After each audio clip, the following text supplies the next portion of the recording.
Warning. Our YouTube channel and its videos may contain scenes, language, and content that may not be appropriate for all audiences.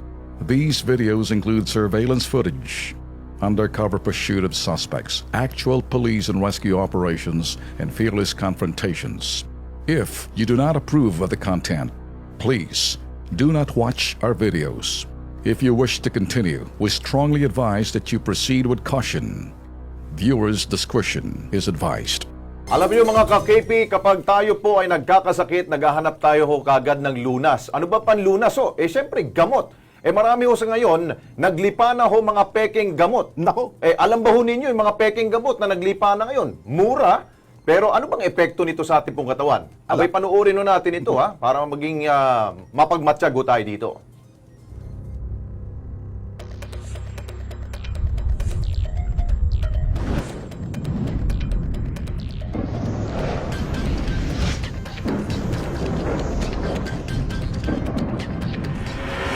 Sa dalawang magkasunod na advisory, naglabas ang Food and Drug Administration ng mga babala kasama ng listahan ng mga peking gamot.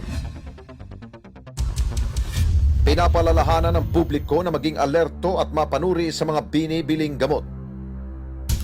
Kung mapapansing kakaiba ang kulay at pattern sa foil ng gamot, pati na ang pagkakaimprenta ng security mark, lot number at expiration date, tiyak na peke mga ito. Kasabay nito, nagbabala rin ng FDA na nakapasok na sa ating bansa ang gamot na tinatawag na Jinlingbao G na nagmula sa China.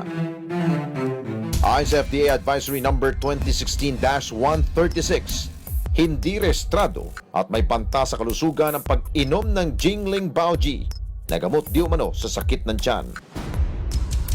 Dagdag pa ng FDA para masigurong ang gamot na iniinom ay ligtas. Bumili lamang sa mga butikang mapagkatiwalaan at lisensyado ng FDA. Ang sinumang mahuhuli na nagbebento nag-aalok ng mga peking gamot at ng Jinlingbao G ay mananagot sa ilalim ng Republic Act No. 9711 o ang Food and Drug Administration Act of 2009.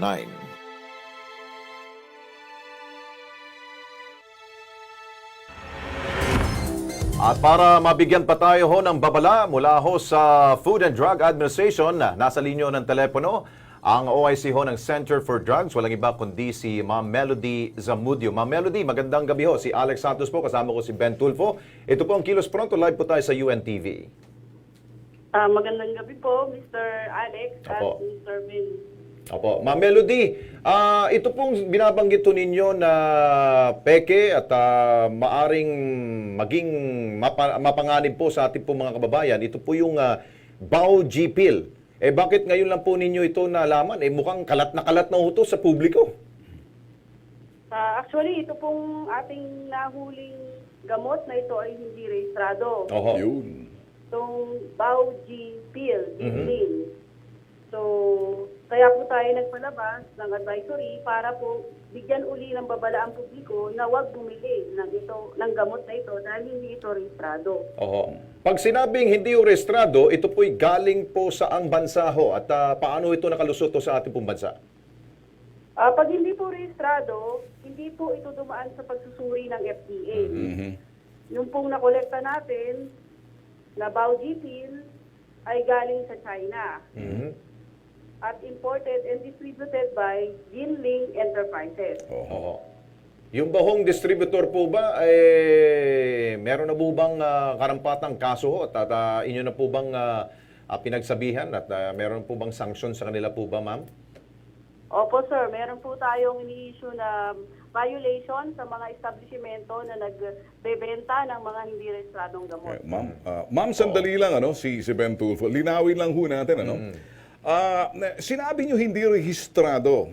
Iyon ba'y teknikalidad na kapag ang isang gamot na hindi rehistrado, ibig sabihin, fake yun kasi hindi nakaregister sa inyo? Para paano ho kung yan imported at talagang minanufacture ho ng lehitimong manufacturer ng gamot sa China, kaya lang hindi nakarehistro rito, yan ba'y considered counterfeit o peke? O dahil hindi lang nakarehistro, kaya sinasabing peke? Nakakalito kung minsan linawin ho natin ito, ma'am.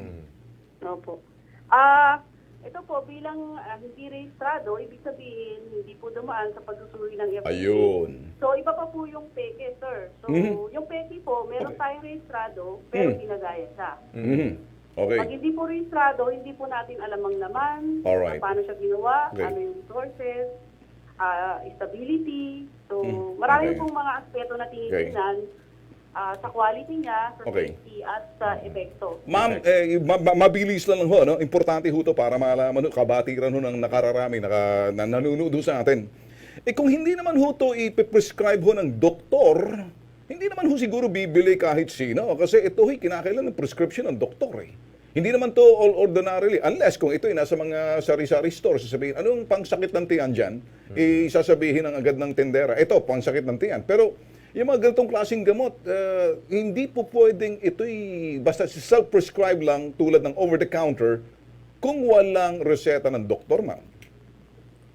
Ang mga prescription po, yun lang po yung nangangailangan ng reseta. Ito Pero ho. yung pong mga over-the-counter at household remedies, hindi na po kailangan ng reseta. Ito ho. Itong Bauji pill po, bilang hindi rehistrado, so hindi po natin maka-classify kung siya ay prescription or over-the-counter. Dahil hindi po nga natin nasuri kung ito pa Okay. talaga ay kailangan ng reseta ng doktor. Paano ho niya laman, ma'am, na ito'y, itong gamot kung wala ho kayong mga surveillance dyan, o wala ho kayong nakaabot sa inyo na ito'y may bumibili at merong naglalako? Ito po ay nakolekta po ng ating mga inspektor sa merkado. At okay. ibigay po tayo agad ng babala sa ating huwag bumili ng rehistradong, ang hindi rehistradong gamot na to, dahil hindi po tayo sigurado kung ano ang laman nito. Maaring ito po ay makasaba sa ating katawan, maaring ito po ay merong lason. Hindi po tayo sure sa quality at safety, efficacy ng produktong ito. Ma'am Melody, kapag ang isa pong tao makailang beses na ho niya nagamit itong itong pill na ito, ano ba pwede ho niyang gawin ho? Pwede ba ho niya isuka ho yun? O ano ba ho? Paano ho yun? May epekto ba ho mangyayari ho sa kanyang katawan? Kung sakali man pong makaramdam po sila ng anumang epekto sa kanilang katawan, pwede naman po, sir, talaga kumonsulta agad sa doktor kasi mahirap nga po tayo mag-self-medicate. Yes. Or tumawag po sa amin sa FDA, 807-8275.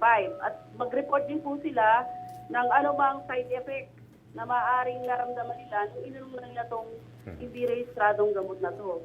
Okay. With that, Ma'am Melody, maraming salamat po sa inyo. Ma'am Melody Zamudio, ang OICO ng Center for Drugs ng FDA po. Thank you so much. Lex, maganda siguro linawin natin. Kasi kanina pinapaliwanag. Kung kayo ho'y medyo mas magandang malinaw, hindi rehistrado, hindi dumaan sa Food and Drugs, sa BIFAD, kaya Huwag tangkilikin. huwag tangkilikin. Yes. Bakit ho kasi? Kapag dumaan ho sa BIFAD or FDA, yan ho'y sinusuri kung anong laman, malalaman kung talagang lihitimo. Kaya may mga iba kasi nag-i-import na lihitimo, halimbawa sa China. Kaya lang kapag hindi mo nirehistro, may risk, may panganib doon na baka yun ay pineke lamang. Oo. Pero ako'y nagtataka kasi kung ito'y nakalap nila Lex at nabili itong mga gamot na to, ito'y pangsakit ng tiyan naman. Si over the counter, bago kung bakit mo gagamitin kung masakit ang tiyan mo? Oo.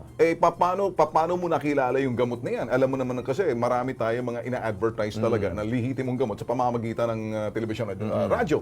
Ito kasi sa pangalan pa lang, magdududa ka na. Paano nalalako yan kung walang naglalako niyan? Maari sigurong through referral, meron siguro nagsabi, subukan mo itong gamot na ito. Okay. Ito ay mabisa para sa sakit sa tiyan. Okay. Siyempre, through word of mouth, biglang nagiging fad na ho yan at nagagamit na. Pero yun nga lang, at least na-intercept po ito ng ating pong FDA. Okay. Kaya mag-ingat ho kayo. Mag-ingat ho. Ano? Sa amin lang ho, pinag-iingat lang ho namin kayo. Ito ho'y form of the All Points Bulletin. Yan ho'y mga gamot, yung mga bagay. Iwas sakuna, iwas disgrasya, iwas sakit sa ulo, at iwas mabiktimang kapareho niyang peke. Kung peke man matawag dyan, or hindi lihitimong gamot, hindi rehistrado, anuman, huwag nyo na hong bilhin, sabi ho ng FDA.